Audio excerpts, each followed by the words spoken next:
Welcome to the show. Oh, we're not there yet.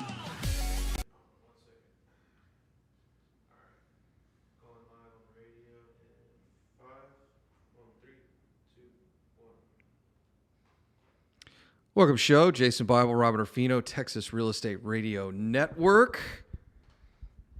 I just got a phone call from Harris County Toll Road Authority. My account is still under review. So, evidently they've not been charging me tolls despite the fact that I have a toll tag. So I don't know what the deal is. Like, let you guys figure all of that out.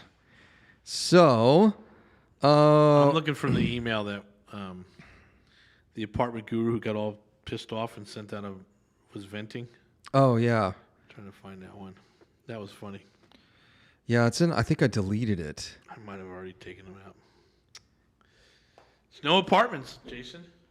None to be found at all. No apartments out there. Now everyone's an apartment investor. Well, but we've... Are they?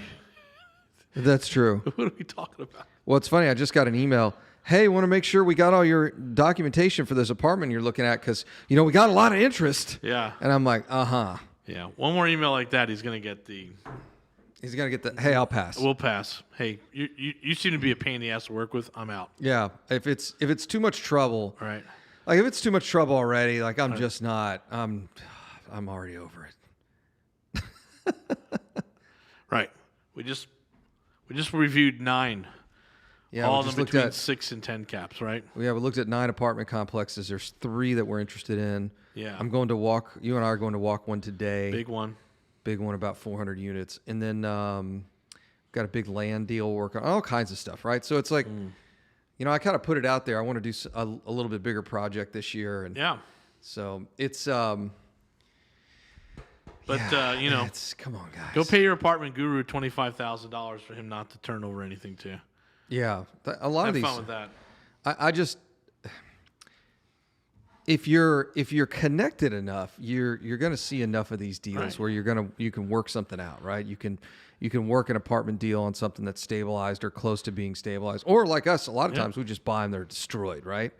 So, in any case, it'll be interesting to see, kind of what comes down the pike here. But yeah, I mean, we're looking at, about a half a dozen that we're all pretty close on. Probably gross purchase. Let's see. Easily 50 million. So we may contract 1 or 2 of those. May only contract $2 or $3 million, but the big one is about 40 million, 30 and some change. Go look at that deal and see if it's of interest to us. It's pretty close to us here at the office. But in any case, we'll see what happens. But yeah, all this, the deals are out there if you know what to look for. There was an email that went out that got forwarded to us. Basically, this guy is an apartment guru in New York, and he said, well, I wasn't really willing to bid it up. And, he was doing this woe is me nonsense. Like, there's all these people, like, buying apartment complexes. I can't charge $25,000 for my class. Everybody's buying all those apartments up. And I was like, whatever, dude. There are always deals out there. There really are. It doesn't matter what's going on in the marketplace. There are deals out there if you're in the industry. It's the problem is most people never start because they look to make the kind of money that they see on stage at the case study on their first deal. Nonsense. It's like, just go out there and just get a deal or two, man. Yep. Get a deal, move on. Get a deal, move on. And as you do more deals, you get to see better deals. It's that simple. The problem is when the well runs dry. Mm-hmm. Problem is you've done some deals, and all of a sudden it stops. Yeah. Because clearly something screwed up, right? I can imagine that over in those big churches right now, there's not a lot of deals being pushed because there were easy peasy deals, right? Yeah. And then they're always added on another 3 or 4%, and then next thing you know, that's me, sorry. We ought to do a whole show dedicated to syndications and fees charged in syndications.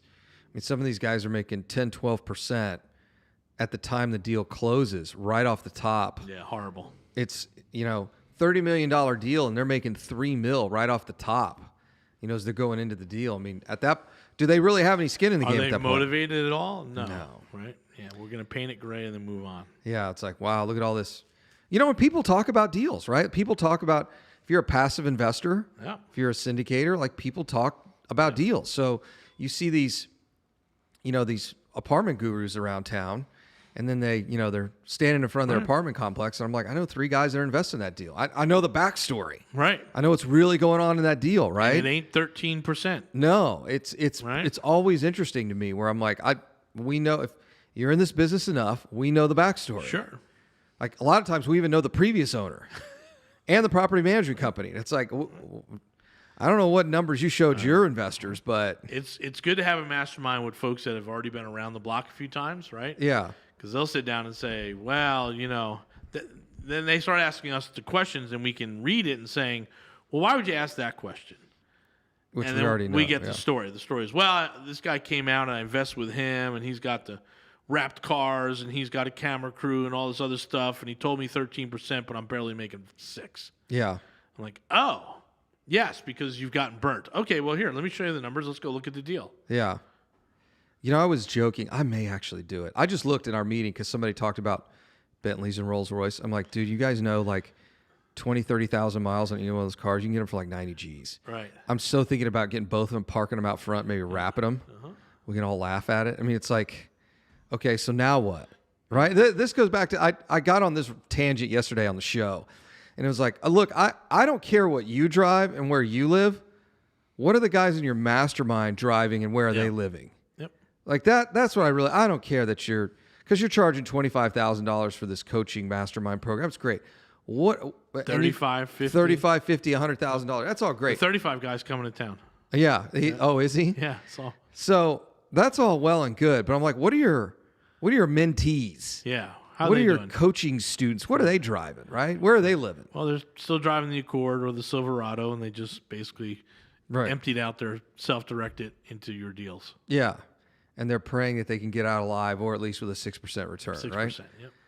It's kind of like when I've been in enough of these seminars where somebody like, hey, Bob is in. Bob, stand up. Bob, stand up in front. Everybody get Bob. Okay. Yeah.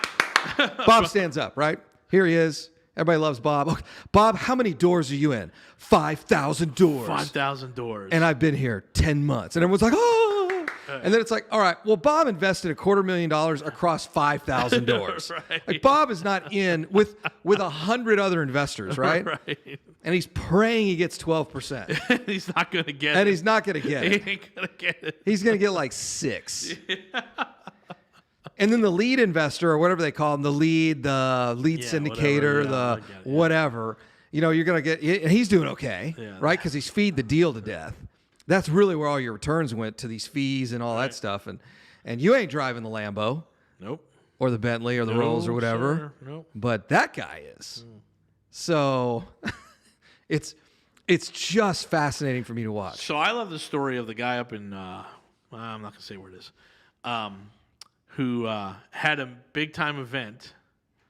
He's a big-time, and Brian was like, hey, man, do you know this guy? I was like, I know that guy. Oh, I know him. And he's like, oh, yeah, look how much money he's raising. I'm like, mm-hmm. And then I had to go pull the article up and show him that all those like lead investor types, they're walking out of this big weekend retreat, and there's the SEC serving them as they walk to their car. Oh, wow. Serving them with criminal subpoenas, right? Yikes. Do they have a video of that, really? Yikes. I haven't seen a video, no. So it's just an told article? the story. Oh, okay. Told the story, yes. I think we heard about that too. Like, oh my God, I was there. These guys were literally coming off stage, and the SEC was handing them subpoenas. There you go. Come with me, buddy. Hey, so we need to chat. We're going to be at your office on Monday. Yikes. Oh, boy. All right, guys. This is Robert and Jason. We're with Mr. Texas Real Estate. This is the Texas Real Estate Radio Network. You want to check us out, go to our website. It's mrtxre.com. MR is in Mr. TX is in Texas. RE is in realestate.com. Check it out. It's pretty new. We've got a grand opening of our building here, so we got a lot going on. We'll talk next segment about some of the classes and webinars coming up so you guys can stay well informed and ahead of the curve. This is Robert and Jason, and we will be back. Yeah, all that craziness. Dude, it's hilarious to me. It's almost gotten to the point. You read, go ahead and fire back up, A-Rock. Welcome back. I'll tell you what's so funny about the thing is when you read The Millionaire Next Door. Yeah. So you realize that. Yeah. So- the model. Not the well. What's interesting is you read The Millionaire Next Door, and he distinguishes between two types of millionaires. Yeah. And there's like most of our the vast majority of our mastermind. Sure. Mom and pop. Yep. Dad drives an F-150. Prudent. Mom's got some nice Lexus. Yep. Like it's very vanilla, right? Yep. And then he says, then there's all these guys that buy luxury stuff. But the guys who are really rich have 10 or 15, 30, $40,000 watches. And they've got a garage full of Lambos, right? So it's like, I'll give you a good joke. Let me give you a good Porsche joke. If someone ever corrects you like, hey man, nice Porsche. And they go, no, it's Porsche. Right. It's a Porsche. The joke in the Porsche community is, oh, that's his first Porsche. Isn't that cute? Got it. Bless your heart. That's your first Porsche, isn't it? So it's that same thing. It's like you see, quote, the trappings of wealth, but if you really read The Millionaire Next Door, the statistical reality is, Yeah. oh, you got $1 or $2 million house. No, the guys that are really like crushing it at that level, they've got piles and piles of that stuff. Yep. So the real estate guru that's like, yeah, I got one nice Ferrari. Like, dude, you can get a Ferrari for like 80 grand. Got a Bentley. Like 60 grand. You can get a Bentley for like 70. You can get a Bentley and a Rolls for less than a high-end new Lexus. Like it's not that it's not a show of success, but people don't know, right? Yeah. But then you start and you talk to the banker. You talk to the folks that are in their syndications, and they're like, they're making money on the fees. They're making money on the front end. They're not making money on the actual real estate deal. And that's when you realize, I'm like, oh, this is all a game. Yeah. How about you take that Bentley instead and or Rolls or whatever and go buy an office building? Yeah. Oh, maybe because you don't want people to find you. That's probably the other, So it's just so, and then you read in the statistics and you realize that 99% of these guys are not as successful as they say they are. Well, one of my jokes is that your loan officer does not have you do not have a confidentiality agreement with your loan officer. That's right. And boy, they love to talk. They sure do. So do all the bankers. All the bankers. Everybody talks. You guys are better than that guy. Really? That is funny. When we hear that, like, oh, you have no idea. When we start sending, like, we're like, oh, yeah, man. I mean, we heard of so-and-so. It seems like he's really big. And they just look, over a couple of beers, they just look at you and shake your head like this. And go, there's nothing. You guys are doing fine.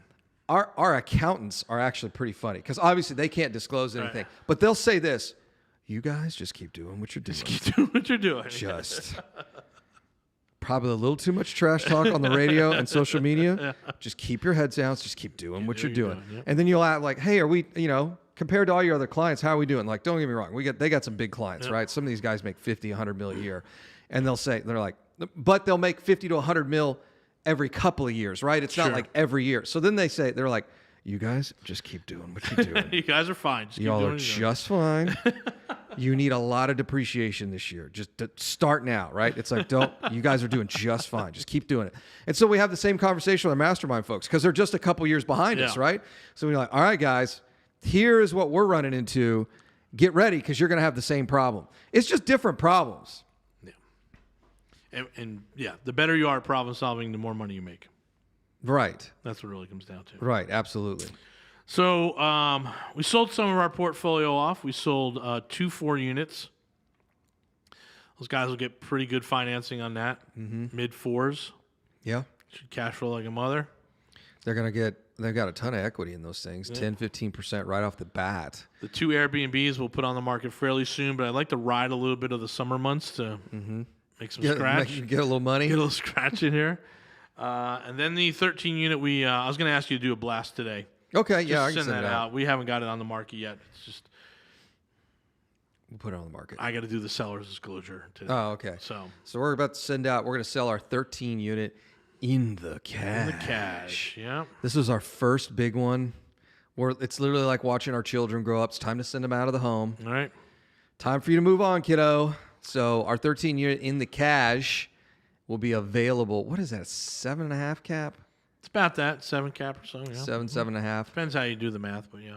It depends how you do the math. Well, if you do the math from stage, it's an 8 cap. Oh, that's true. If you're doing guru math, it's an 8 cap. If you actually use a spreadsheet and account for vacancies and some maintenance, and it's like a 7.3. Yeah, so it's a 7 cap. Yep. A great little deal, stabilized deal. Yeah, it's all good.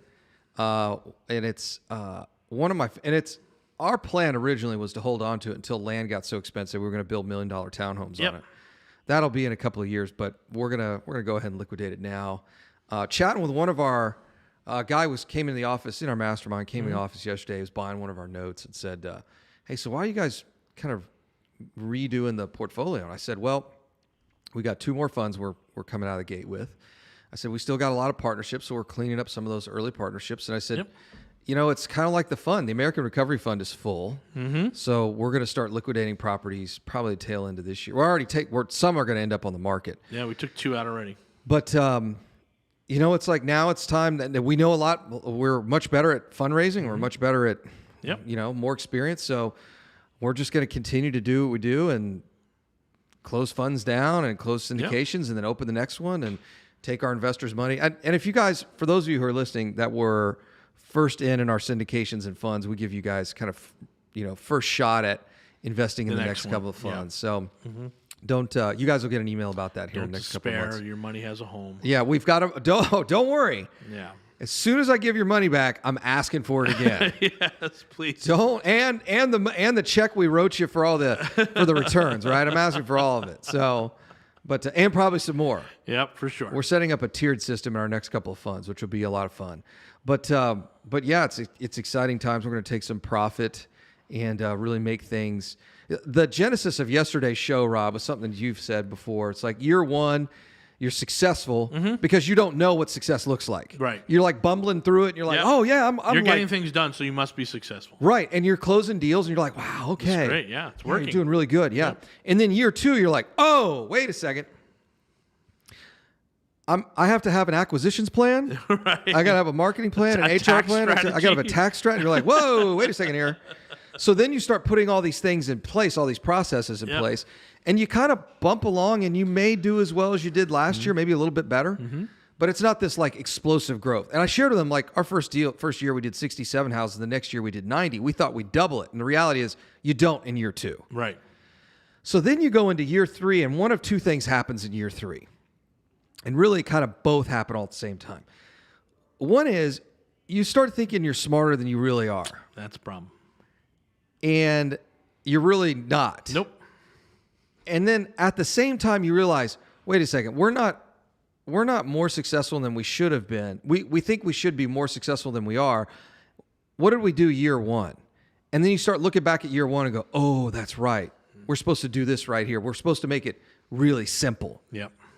So that happens. And maybe it's not in a 1, 2, 3 year cycle. Maybe it takes 2 or 3 years to go through those cycles. There's a lot of great stories where people were really successful in year 4 and 5. They decided, wow, I must be super smart, so now I can go do this. Right. Let me go buy a chicken franchise. Right. Right? Like, oh, let me go buy Dunkin' Donuts. Like, whoa, what are you doing? Well, what? That has nothing to do with this thing over here. It's like, yeah, but I'm Trump. Look at me. I'm huge, right? I have seen guys that are really successful, and they get into real estate, and they get creamed. Yeah. They were successful in some of their other business venture, right? And they just get obliterated over here. Yeah, and I also think the other thing is, it's my last thought here, is if you're not networking with the right people, you're always going to compare yourself to year 1. That's a good point. And it's not success. It's just doing things. This is Robert and Jason. This is the Texas Real Estate Radio Network. We will be back. Yeah, the problem with year 2 is you're still comparing yourself to year 1. Like, hey, I'm better than Joey. Joey sucks. Yeah. All right, come back. This is story time. Rob's already fired up. He's getting into story time. Welcome back, Jason Bible, Robert Orfino, Texas Real Estate Radio Network. Talking about kind of what we talked about yesterday, that real estate. Yeah. I should say real estate business runs in 3 cycles. Well, what happens is, in that year 2, and I'm watching year 2, and I'm watching a local guru go through year 2, and I'm watching an apartment guy go through year 2, and I'm just shutting my mouth, right? Yeah. I'm watching a secret hard money lender go through year 2, right? Yeah. So I'm watching these guys, and I don't comment on anything, and I'm just kind of watching it. And the problem with some of them is they're still comparing themselves to that crappy Rio room they are in. That's right. Right. So they're looking. They still are gauging their success based on 90% of the people who didn't do anything. Right. No, you've got to get into a better room now. Yeah. Right. And so for some of them, it would be the mastermind room. And now you're stepping up in the mastermind. It's like, hey, I've done 2. I did 3. It's like, well, come on in our space. Here's Giovanni. He's got 1,200. Here's this guy's got 120. This guy's did 40 in the last 8 months. How are you feeling now? Yeah. Oops. I better get my stuff together. You better get your It's it's funny because you see those guys peacocking around the real estate clubs. Yeah, that's the thing. Yeah. And I'm like, and they're like, oh yeah, we're really crushing it doing X, Y, and Z. I'm like, dude, you come in my room, you're below average. Right. Like, you are below average. And there comes a point. So so go through that, and then year 3, and then if you don't mess up, you stay with it. There comes a point in your career, and I'm getting close, where I'll look back fondly on year 1 to say, I think I'm just going to go back there. Mm-hmm. I'm going to take my cash out, I'm going to start a little management company in Corpus, and I'm okay with this. No, you know what year 1 is? This is what reminds me of year 1, because I could totally see doing the same thing. Year 1 is retirement. Yes. It's like you're like, I got everything figured out. I don't need this big organization. Right. Let's buy an apartment every year, or let's buy a couple houses a quarter. Like it's not like what we're doing now, where we're like busting our butts to buy 50 acres so we can do a development deal and 500 doors over here in this deal. It's like a little kind of chill sort of thing.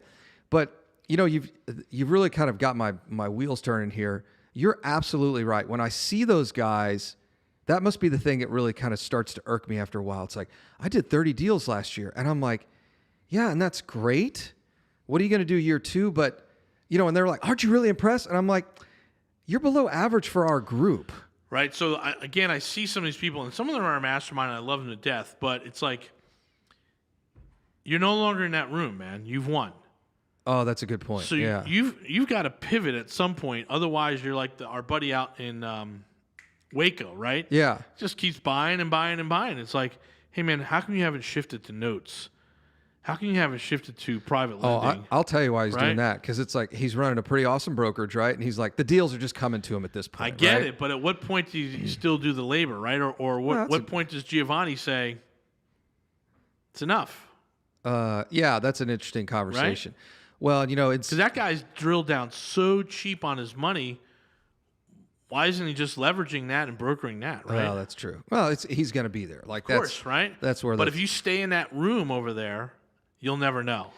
That's a good point. You'll never get into the room that we have every Wednesday in our little room, right? With our owners' meetings, and they're all talking about, we've got $500,000, we got $1 million, we got a $1.7 million line of credit, it's at 3.25. We can use for. It's like, I got to get there now. Yeah. And so if you're not moving your network, if you're not building out and stepping up while you're developing your business, then that's a problem, right? You're just going to think that year 1 is, you compare yourself to those 90% of people who are long out of the business now. Right. What are you doing? Well, it's a good point. I mean, if you haven't closed a deal in the last year, are you really in this business? Right. No, you're not. You're not. If you've not closed something in the last quarter, you have no idea what's going on in the marketplace. Yeah, it's an interesting conversation. There's a lot of people that like to feel like they're the smartest guy in the room, and I'm like, that's the worst room to be in. Yeah. It's what's also fascinating is we get guys from our mastermind that go to other real estate events, and I'm like, dude, you do realize you're more successful than the guy on stage that's been doing this for 30 years. Right. Like, you do realize that, right? I've had that conversation a couple of times in the last week where I'm like, you do realize you're more successful than the guy on the radio and that guy that's on stage. Yeah. So here's the problem with that. You don't realize that, and you're like, you take advice from that person, but you don't realize you're already ahead. Right. Why are you taking advice from that guy? Like, I don't get it. Like, show me. Yesterday I talked about the tax return challenge. Yeah. Look, I'll be more than happy to take advice from anybody, provided that you're ahead of me. Yeah. If you're not ahead of me, then it's just kind of like, okay, right. I'll have to weigh, is it good advice or not? But if somebody's ahead of me, like, we have some private lenders that have taken me aside before, especially early on in my career, and said, hey, have you considered this and this? And I'm like, no, I've never considered that. The guys are insanely wealthy. Right. So am I going to take their advice? You bet. You bet, yep. Hey, Jason, if I were your age, I would have done this instead of this. I'm like, oh, that's some good advice. But the guy walks to the door and says, how come you don't own RV parks? I'm like, because I don't. Because I don't. How many RV parks do you own? Well, I don't own any, but I've joined this guru. I'm like, all right, go, okay. whatever, dude. Go for it. Or you get the guy that's like, I've been doing this for a year and I've done, let's say I've done 30 whatever. And I'm like, yeah, but you've only done it a year. Right. So there's a guy I follow on YouTube and he's phenomenal. And one of the things he says is, look, to be a high value individual, you have to have a certain income 5 years straight. Yes. Like people talk about the 1%. There's a lot of guys that have breakout years in sales. Yeah. And they hit that 1%. The next 3 years, they never hit it. Oh, yeah, I'm a top 1%er. No, you're not. Like, it takes 5 years. This is the point of the show yesterday. It's 3 years bare minimum, but it's probably 5. Sure is. Yep. 90% of businesses fail in 3 years or less. And of the 10% that do succeed, less than 1%. Right. All businesses ultimately fail. That is true. Right. There's maybe 10 that have lasted more than 300 years. So. Yeah, that is absolutely true. The oldest business in Texas that's still around is Imperial Sugar Factory. That's it. Imperial Sugar is the only one that is the longest, oldest, even older than all the oil companies, right? So the fascinating thing for me is when you're looking at these folks, what rooms are they in? Who are they taking advice from? Oh, I've got a mastermind. Well, who are the guys that are in your mastermind? And what does that mean? It's a bunch of guys doing the same number of deals. Yep. Oh, we got this guy over here that's doing this, doing that. And it's like, and it's okay. only $500, Jason. The mastermind's only $500. All right, yeah. You guys are charging $1,250. It's like, I'm like, okay, yeah. Yeah, go for it. Go for it, bro. Yeah. If you look around that room, it's real simple. You look around the room. I'll give you a completely anecdotal story. Talking to a buddy of mine, Patrick, last night, and we were talking about some fitness stuff, and he said he's a MMA guy, training his entire life. And he said, I was chatting with my wife. I said, look, go find a trainer, because he trains fighters, right? He doesn't train. He doesn't do personal training. Well, I guess he can, but his wife was like, hey, I want to kind of tune things up a little bit. And he said, babe, real simple. Go find the trainer that's got the body you want. Go work with them. It's that simple. Right. It's no more difficult than that. Yes. I like that. That's what I want. That's what right? I want. Yep. So it's the same thing in real estate. Yep. You want to own a bunch of office buildings. You want to own a bunch of apartments. Like, we're more comprehensive than anybody else in the country. I don't know anybody that buys as many different types of assets and is as successful with them as we are. I know a lot of guys that I'm the RV park guy, and I'm the building guy, and I'm the apartment guy, or maybe, right? Or 5 years ago it was, yeah. Yeah, 5 years ago it was. But if you want to have that level of success, it's real simple. You come into our mastermind group, you look around and go, oh, I want to be a guy that owns 300 doors. I'm like, well, there's 3 of them right there. Yeah. I want to be the guy that, does historical. Okay, well, that's that guy over there. And it's real simple. You just find the people. I'll go back to what I said yesterday. Success leaves clues. That's what Jim Rohn said. Yep. It's real simple. Who's the one that's already done this? That guy right there. Okay, great. I'm going to go learn. Have a conversation with him. Hey, this is Robert and Jason. We're from Mr. Texas Real Estate. This is the Texas Real Estate Radio Network. We certainly do appreciate you guys hanging out, listening to us. If we're in your ear and you're on listening to a podcast, it's kind of creepy right now.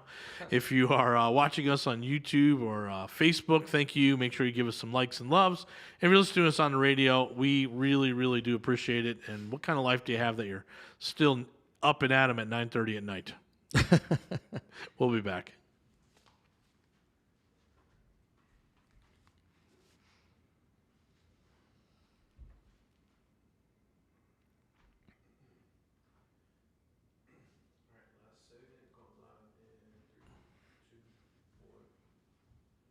Hey guys, this is Robert and Jason. Welcome back. We're with Mr. Texas Real Estate. Go to our website, mrtxre.com.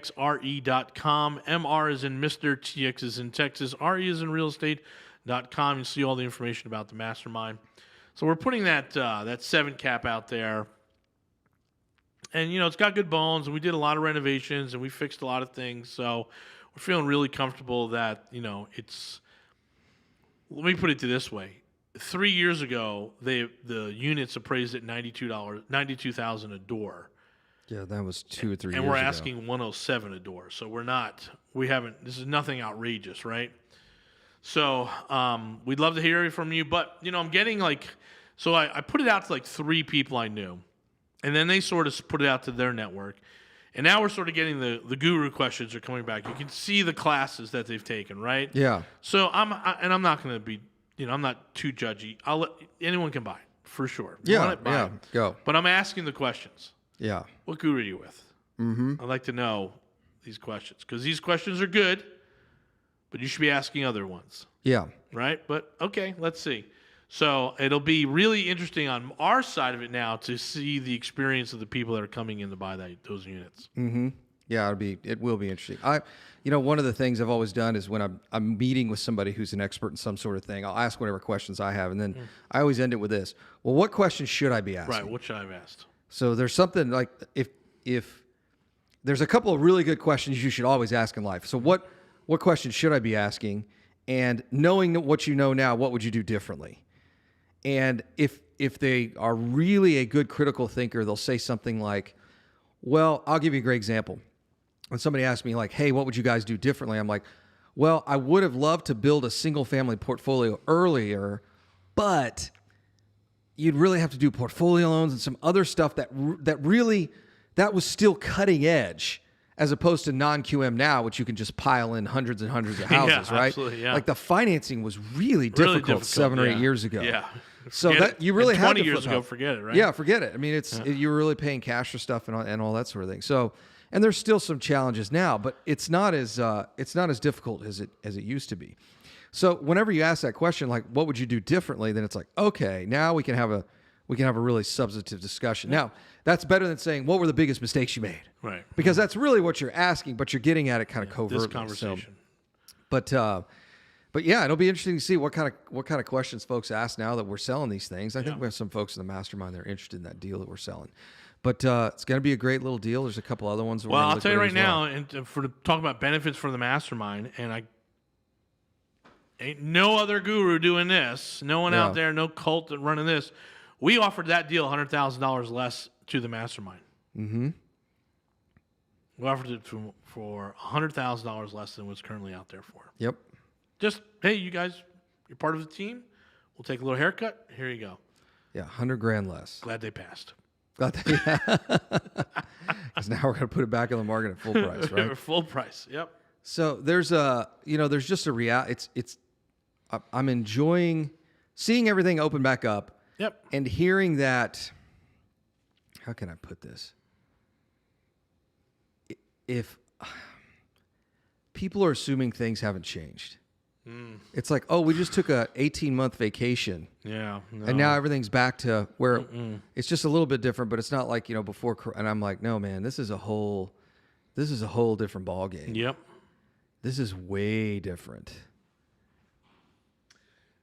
Yes. And unfortunately, a lot of people are going to have to either get acquainted with ground up or just leave the business, right? Yeah, there's going to be a lot of one of the things I keep asking lenders and title companies of late is, because inventory is down so much, have you seen a change in your business? Some have, some positive or negative, right? Yep. Some have, some haven't. And I think that's really interesting. If we continue to have drawdown in supply while demand stays the same, if not continues to rise, what is going to happen to all of these real estate service companies? The mortgage broker, the title company, the insurance agent, like all of that stuff. What's going to happen to those folks as there are just flat out fewer houses to buy? Yeah, I mean, well, our shift right now, and it was intentional anyway, so we're, again, ignore us at your own risk, right? Yeah. So internally, we were like, hey, now we got to go grab these apartments. Yeah. And now it's falling to us, right? Yeah. So there's 3 that I'd like to do, and so what is it? There's probably about 130 of them under 10 million. Mm-hmm. And the numbers work, and we're pretty happy about that. So I mean, that's a couple LOIs got to go out. I'd like to take a serious look at that land that we're talking about. If that's a possibility. And then we got a big one, right? So, all of a sudden we're looking at things, and it's, I myself am buying that 12 unit. I close on that before the end of the month. That's just mine, right? And so I'm looking at any one of those 3. I'm like, maybe you take one, maybe I take one. We got one that wouldn't be too hard to pull down, right? Yeah. So it's time to start building some stuff out here. And again, we got 60 people in the mastermind following behind us. We're like, what's going on? It's like, well, someone needs to buy this thing right here. right? Yeah, I know it's a big price tag and it can get a little scary, but in reality, you're just really going to have to raise like 1.5 million. Mm-hmm. Don't be too scared of the big number. You raise 1.5 and we get owner's second on it, you're in good position. Yeah. So go do it. Right. Right? Let's go do it. And then we teach in that class at the end of the month how to raise private equity, how to raise private capital. That's a big one. Yeah, I think this game is money and deals. We've said it from the beginning. It's money and deals. Yep. So how do I raise pain-free capital? Yes. Probably a good way to put it. That is a great yes. Pain-free capital. It's like, you're working with a bank, it's going to be a little painful, but you can work with private lenders. They're an absolute nightmare. So how do I do that? Because at the end of the day, it's just money. Right, and we laid that out that last class. And at that last class, I said, we want to add two things, and I got to add a little more collateral. But, man, I think those guys, for the $2,500 we charged them, it was a steal. Yeah. And the price went up to $3,500. Yeah. Because we're adding more, we're shifting it. But now I think it's almost ready to cook. And the next time we come back with this thing in June, it's gonna be $5,000. I'll tell you, the presentation alone, when I go over the private lender table, is worth it alone, because that will save you tens of thousands of dollars in your first deal. It's like, but what's funny is when I present that, for example, in that class, when I present that table, everyone's like, no one has ever showed me that. I've been in every single guru. And I'm like, well, if you're doing a lot of deals, you would run into this. Right. At some point, you'd sit down and go, hey, wait a second. We should really do X, Y, and Z with our private lenders. You can do it with banks. You can do it with hard money lenders in order to get them to kind of compete with each other. If you're doing enough deals, you would absolutely come to that conclusion. The reality is that most people are not. The same thing we do with the sponsors around here. Yeah. Right? I've not heard of anyone doing that, and every lawyer looked at it was just like genius. Yeah. Genius. Of course, you guys are going to do tons of deals. Like, yeah. You bet. Yep. So, hey, guys, go check out our event page on our website, mrtxre.com. MR for Mr., TX for Texas, RE for real estate. There's a whole event page. We got, I think tonight I'm doing project management classes. We're going to focus a little bit more on apartments tonight. So we have a free webinar on that leads into a class we sell for $1,500. It's a 90-day class. We have a WhatsApp group. We have webinars. And we also go live into the field. It's certainly worth it. It's a crushing class. So you guys can take a look at that. That's a $1,500 class. Tomorrow's Brian is going tomorrow. And EXP on Thursday night. And then I'm in Corpus for the weekend. Okay. So, all right, guys. Thanks for joining us tomorrow night. You'll be listening to Brian and Jason. And we'll be back a little bit. And we're done. Thanks.